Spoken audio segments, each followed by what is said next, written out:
Corona के बढ़ते मामलों को देखते हुए प्रदेश सरकार ने क्राइसिस कमेटी के साथ हुई मीटिंग के बाद लॉकडाउन को आगे बढ़ा दिया गया है, जिसके बाद आने वाले समय के लिए पुलिस की चुनौतियां और भी ज्यादा बढ़ गई हैं। इसी के चलते शनिवार रात आईजी खुद मैदान में उतरे और सभी प्रमुख चौराहों पर पुलिस की व्यवस्थाएं देखी। तेजी से बढ़ रहे कोरोना के मामलों को देखते हुए शनिवार को प्रदेश के सभी जिलों की क्राइसिस कमेटी की मीटिंग मुख्यमंत्री के साथ हुई थी, जिसके बाद सर्वसम्मति से लॉकडाउन को आगे बढ़ाया गया है, जिसके बाद पुलिस के लिए चुनौतियां एक बार फिर बढ़ गई हैं। ग्राउंड जीरो पर काम करने वाले पुलिस के कार्य को देखने खुद आईजी हरिनारायणचारी मिश्र देर रात सड़कों पर निकले और पुलिस कर्मियों से चर्चा कर जरूरी दिशा निर्देश दिए। आईजी ने चर्चा करते हुए कहा कि लॉकडाउन के दौरान लोगों की जरूरत के सामान की आपूर्ति हो सके, इसके लिए विशेष ध्यान रखा जा रहा है। वहीं जनता से भी आग्रह किया गया है कि जरूरी काम होने पर ही बाहर निकले और बाकी समय घर पर ही रहे।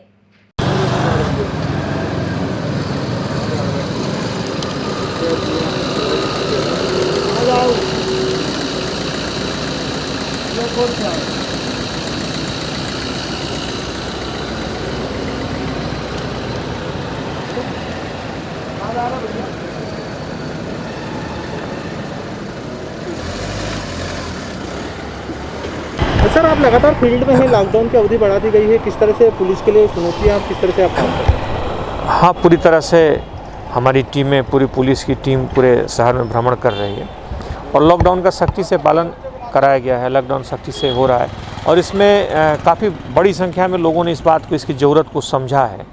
हम जानते हैं कि इस लॉकडाउन में बहुत सारे उन सहूलियतों को रखा गया है जिससे लोगों को असुविधा ना हो, जैसे कि सुबह 6 से 9 बजे तक जो रोज़ उपयोग में आने वाली सामग्री है, जैसे कि दूध है, राशन की चीज़ें हैं या जो दवा की दुकानें हैं जो दिन भर खुली रहेंगी, इन सारी चीज़ों को उसमें रखा गया है ताकि दिक्कत ना हो। हॉस्पिटल्स खुले रहेंगे, वैक्सीनेशन दिन भर होंगे और सुबह के समय में जो ज़रूरी वाली चीज़ें, इवन कंट्रोल की दुकानें 6 से 9 तक खुली रहेंगी, फल, सब्जियाँ, दूध, अनाज, ये सारी चीज़ें उपलब्ध रहेंगी। तो इसमें उस बात की पर्याप्त संभावना रखी गई है कि लोगों को किसी तरह की असुविधा ना हो, तमाम जो ज़रूरी चीज़ें वो मुहैया होती रहें और साथ ही साथ इस चुनौती से निपटने के लिए जो ज़रूरी सुविधाएं हैं, जो ज़रूरी एहतियात हैं, वो सभी लोग इसका पालन करें।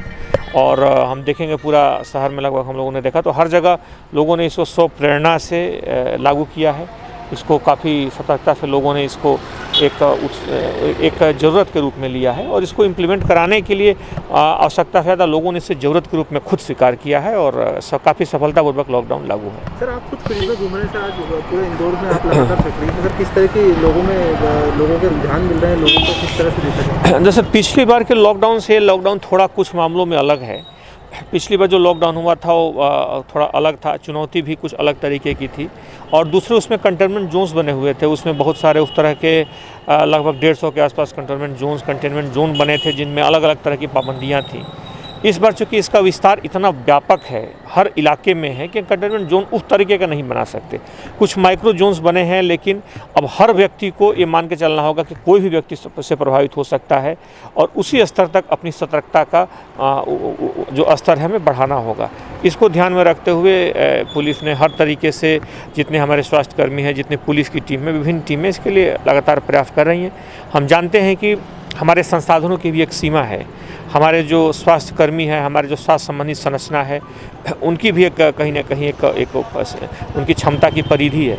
हमें उसके अंदर वहाँ तक न पहुँचे, इसलिए हम अपने को अलग करके इस लॉकडाउन का सख्ती से पालन करके हम अपने को सबसे बेहतर ढंग से सुरक्षित कर सकते हैं। यह एक इस तरह की अभूतपूर्व चुनौती है और सभी लोग जिस तरीके से सहयोग कर रहे हैं, इसका सख्ती से पालन हो रहा है। उम्मीद है कि आने वाले एक सप्ताह में स्थिति बदलेगी।